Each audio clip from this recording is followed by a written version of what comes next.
फिर से अपन एक नई वीडियो लेके आ गए हैं। हमारी बातें टिश्यू पे चल रही थी और टिश्यू की कुछ बातें कर भी ली थी। उसके अंदर उपकला उत्तकों के बारे में पढ़ लिया था। हमने उत्तकों को 4 भागों में बांटा था, उपकला उत्तक में, संयोजी उत्तक के अंदर, पेशीय उत्तक में और तंत्रिका उत्तक में। उपकला उत्तक हमारा कंप्लीट हो गया था। अब हम सेकंड की बात करते हैं और संयोजी उत्तक की बात करते हैं। अर्थात संयोजी उत्तक को इंग्लिश में कहते हैं कनेक्टिव टिश्यू। कनेक्टिव का मतलब होता है एक दूसरे के साथ में जुड़ना, ठीक है। या मैं सीधी सी बात करूं कि हमारे पास में सहारा प्रदान करने का काम करते हैं।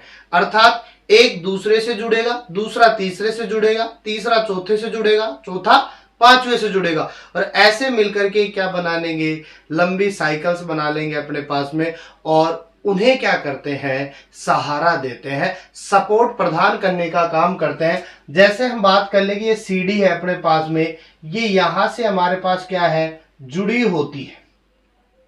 अगर यहां से इनके बीच में हमारे पास ऐसे सीढ़ी के अंतर्गत एक साइड से लेयर और निकालते हैं, अगर इसको हटा दें यहां से तो ये सीढ़ी थोड़ी सी क्या हो जाती है, लचीली हो जाती है, ठीक है। और अगर इनके धीरे धीरे से एक एक पार्ट्स को हटाते जाएं तो क्या ये सीढ़ी बनेगी, क्या नहीं बनेगी। अर्थात इनको क्या कर रही थी, सपोर्ट दे रही थी। वैसे ही कनेक्टिव टिश्यू जो होता है एक बॉडी को क्या करता है, सपोर्ट सिस्टम प्रदान करने का काम करता है। या हम बात करें सबसे अधिक मात्रा में उपस्थित, अर्थात जो जटिल जीव होते हैं या उच्च कोटि के जीव जो होते हैं उनमें क्या पाया जाता है, कनेक्टिव टिश्यू पाया जाता है। उन्हें क्या करते हैं, सपोर्ट प्रदान करने का काम करते हैं। उत्पत्ति किससे होती है इनकी, मीजोड्रम से होती है। किससे होती है, मीजोड्रम से। हमने बातें की उपकला उत्तक जो है वो एक्टोड्रम, एंडोड्रम और मीजोड्रम से।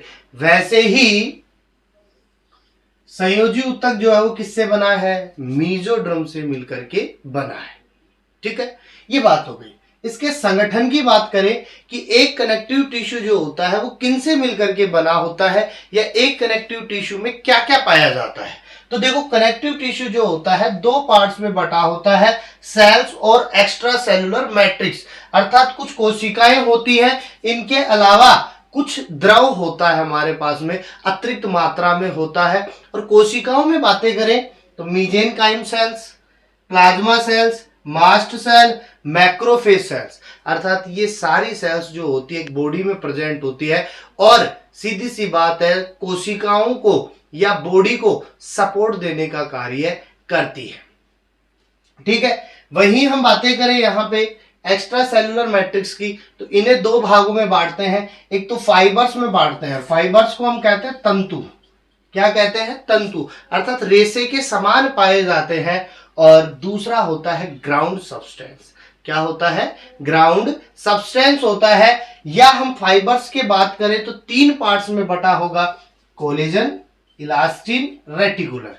कोलेजन होगा, इलास्टिन होगा और क्या होगा, रेटिकुलर। कोलेजन जो होता है व्हाइट यानी सफेद रंग का होता है, लेकिन कोलेजन जो होता है वो आकार में कैसा होता है, मोटा होता है।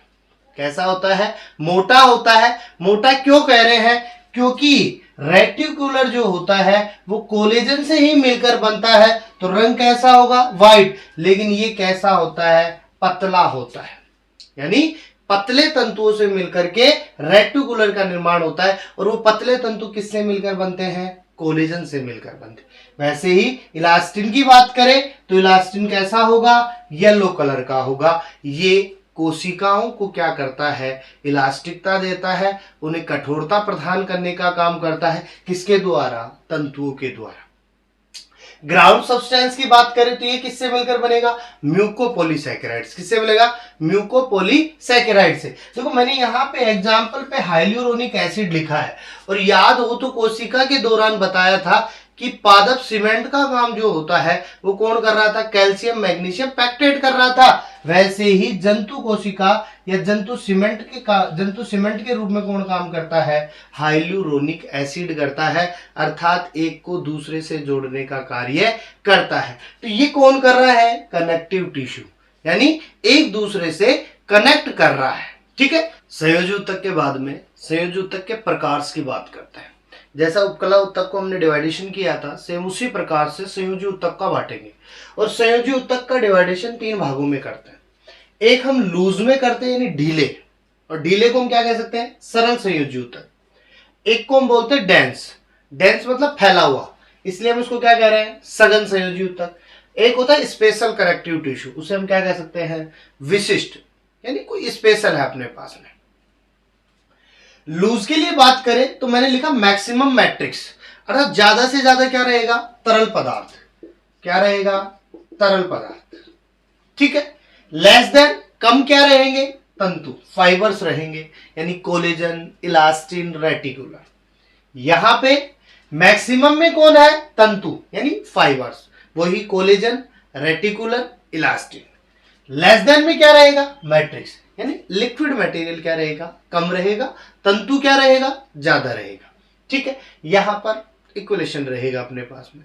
आगे देखो, यहां मैंने लूज के लिए लिखा, इनमें कोशिका तरल में, किसमें, तरल में ढीले स्वरूप में जुड़ी होती, क्यों, तंतु क्या है, कम है, इसलिए कैसे जुड़ेगी, ढीले जुड़ेगी। नाम ने लिखा है लूज यानी ढीला, और तरल में क्या रहेगा, ढीले स्वरूप में जुड़ेगी। यहां मैंने क्या लिखा, सघन, फैला हुआ, तंतु क्या है, ज्यादा, मैट्रिक्स क्या है, कम, तो हम क्या लिख देंगे, तरल में कठोर रूप से जुड़ी होती है, तंतु क्या होंगे, ज्यादा, तो तरल में क्या करेंगे, कठोरता से जुड़ेंगे।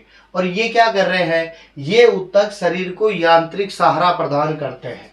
क्या करते हैं, यांत्रिक सहारा प्रदान करते हैं। 2 पार्ट्स में बटे होते हैं, वही एक द्रव में बटेगा और एक हमारे पास में ठोस में बटेगा। देखो अस्थियों की बात करें तो अस्थियां संपूर्ण शरीर में प्रेजेंट है, तो वो क्या कर रही है, यांत्रिक सहारा दे रही है, ढांचा बना रही है अपने पास में। लिक्विड मटेरियल की बात करें तो ब्लड की बात कर सकते हैं, एक पदार्थ को दूसरे पदार्थ तक, यानी एक पदार्थ को दूसरी जगह पर ले जाने का काम करता है, लिक्विड मटेरियल करता है। तो यहाँ पे किसकी बात कर रहे हैं, ब्लड की बात। तो यांत्रिक सहारा कौन देगा, स्पेशल। अगर पार्टीशन की बात करें तो लूज को कितने में बांटते हैं, 2 में, एरियोलर, एडिपोज उत्तक, एरियोलर उत्तक और एडिपोज उत्तक। क्वेश्चन पूछ लिया जाए कि हमारे शरीर में कनेक्टिव टिश्यू में कौन सा उत्तक सबसे ज्यादा पाया जाता है, एरियोलर पाया जाता है। कौन सा पाया जाता है, एरियोलर पाया जाता है। काम क्या करता है, शरीर में अंगों के भीतर खाली जगह को भरता है। यानी सपोज देन कोई टिश्यू है, यानी एक सेल ये है और दूसरी सेल ये है, ये दोनों आपस में क्या होंगी, जुड़ेगी। जुड़ने पर बीच में जो स्थान रह गया खाली, उसको कौन भरेगा, एरियोलर। या एक अंग ये है, एक अंग ये है, बीच में ये स्थान क्या रह गया, खाली, कौन भरेगा, एरियोलर भरेगा।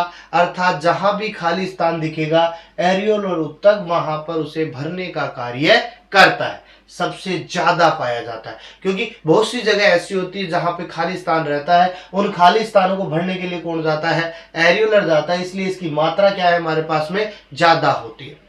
एडिपोज की बात करें तो एडिपोज उत्तक जो होता है वो किसका संग्रहण करता है, वसा का संग्रहण करता है। किसका संग्रहण करता है, वसा का संग्रहण करता है। और ये जो एडिपोज उत्तक है, ये जो वसा का संग्रहण कर रहा है, ये कहां करता है, त्वचा के नीचे करता है, स्किन के जस्ट नीचे करता है। क्वेश्चन पूछ लिया जाता है त्वचा के नीचे कौन सा उत्तक पाया जाता है, तो कौन सा पाया जाता है, एडिपोज उत्तक पाया जाता है। ये जो एडिपोज उत्तक होता है सबसे ज्यादा ठंडे प्रदेशों में रहने वाले जीवों में पाया जाता है।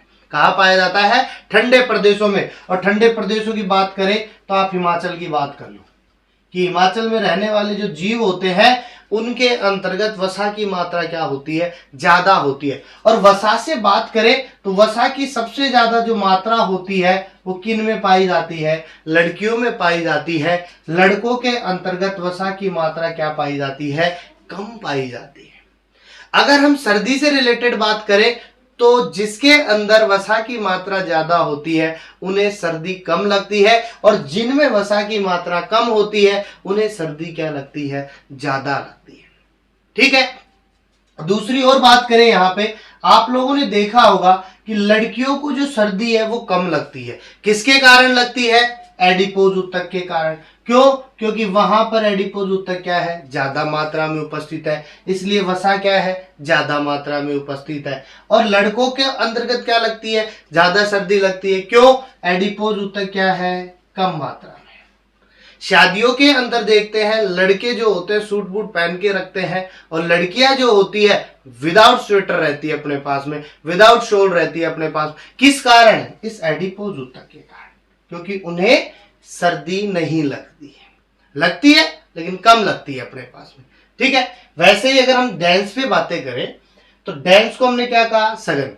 मैक्सिमम में क्या रहेगा, तंतु। लेस देन में क्या रहेगा, मैट्रिक्स। हमने क्या कहा, द्रव में जुड़ेंगे लेकिन कठोर से जुड़ेंगे, मजबूती से जुड़ेंगे। कितने भाग बनाए, 2 भाग, नियमित अनियमित, रेगुलर या इरेगुलर।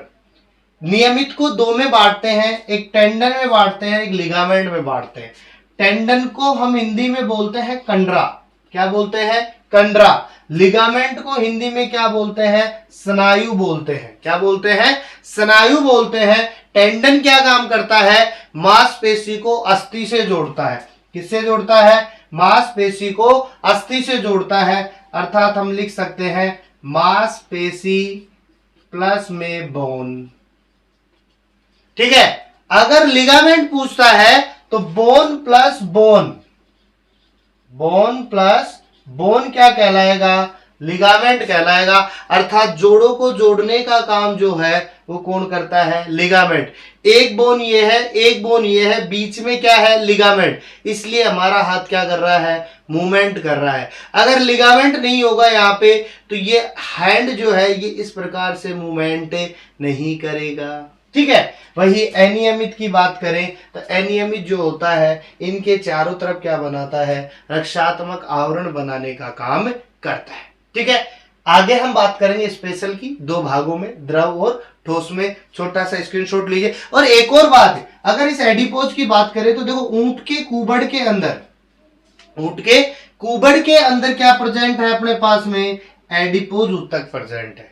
छोटी क्लासों में हमें पता था कि ऊंट में कुबड़ होता है और उस कुबड़ के अंदर खाना होता है, नहीं, उस ऊंट के कुबड़ में क्या है, एडिपोज है। इसलिए वो टेम्परेचर का क्या करता है, नियमन करता है। इसलिए अगर उसे भोजन नहीं दिया जाए तो ऊर्जा की जो पूर्ति होती है वो कौन सा ऊतक करता है, एडिपोज ऊतक करता है। ठीक है। अब इसका एक छोटा सा स्क्रीनशॉट लीजिए। स्पेशल कनेक्टिव टिश्यू की बात करते हैं, SCV, विशिष्ट संयोजी ऊतक की बात करते हैं। और ये विशिष्ट संयोजी ऊतक जो है वो 2 पार्ट्स में बटा है। हमने बात की यांत्रिक सहारा प्रदान करता है, 2 प्रकार का होता है, एक द्रव होता है लिक्विड पोर्शन, एक ठोस होता है सॉलिड पोर्शन। देखो लिक्विड को, ठोस को 2 भागों में बांटते हैं। लिक्विड को बांटते हैं अपन लसिका और ब्लड में, लसिका और ब्लड में। इनको एक ही मान सकते हैं। देखो ब्लड है तो लसिका है अपने पास में, क्योंकि लसिका किन में पाई जाती है, रक्त में पाई जाती है। सेम उसी प्रकार ठोस के अंतर्गत अस्थि में उपास्थि में बांटते हैं। उपास्थि किन में पाई जाती है, अस्थि में पाई जाती है। उपास्थि जो किसके बिना अधूरी है, अस्थि के बिना। वैसे ही लसिका किन के बिना अधूरी है, ब्लड के बिना। लेकिन इनके पार्टीशन में बातें करें तो लसिका में देखो आरबीसी क्या होगी, अनुपस्थित। अर्थात उसमें हमारे पास में लाल रंग नहीं पाया जाता है। अर्थात लसिका जो है आरबीसी से रिलेट नहीं करती है और आरबीसी अनुपस्थित है, इसीलिए यहाँ O2 की मात्रा क्या होगी, कम। या तो कम होगी या O2 की मात्रा क्या होगी, अनुपस्थित होगी। लसिका का काम क्या होगा, बाह्य रोगों से सुरक्षा करती है। अर्थात बाहर से कोई एंटीजन बॉडी के अंदर एंटर करता है तो उस एंटीजन के प्रति क्या बनाती है, एंटीबॉडी बनाती है। क्या बनाती है, एंटीबॉडी बनाती है और उससे क्या करती है, सुरक्षा प्रदान करने का कार्य करती है। ब्लड की बात करें तो ब्लड जो है एक क्या है, तरल है अपने पास में। क्या है, तरल है, लिक्विड मटेरियल है और काम क्या करता है, शरीर के विभिन्न अंगों को जोड़ता है। अर्थात क्वेश्चन पूछ लिया जाए सबसे बड़ा तरल संयोजी ऊतक कौन सा है, तो रक्त है। सबसे बड़ा तरल संयोजी ऊतक कौन सा है, रक्त है। रक्त का रंग कैसा होता है, लाल रंग का। कैसा होता है, लाल रंग का होता है। पीएच कितनी होती है? 7.4 होती है। कितनी होती है? 7.4 होती है। और 7.4 है तो माध्यम कैसा होगा? क्षारीय। कैसा होगा? क्षारीय। क्योंकि 1 से 6.9 तो कितना होता है? अम्लीय। 7 पे कितना होता है? उदासीन। और 7.1 से 14 पर कितना होता है? क्षारीय होता है। स्वाद भी पूछ लिया जाए तो स्वाद कितना होता है? कैसा होता है? नमकीन होता है। अगर आपसे पूछ लिया जाए कि एक स्वस्थ व्यक्ति के अंदर कितना ब्लड होता है तो 6 से 7 लीटर ब्लड होता है। कितना होता है? 6 से 7 लीटर होता है अपने पास में, या हम कह दें यूनिट होता है।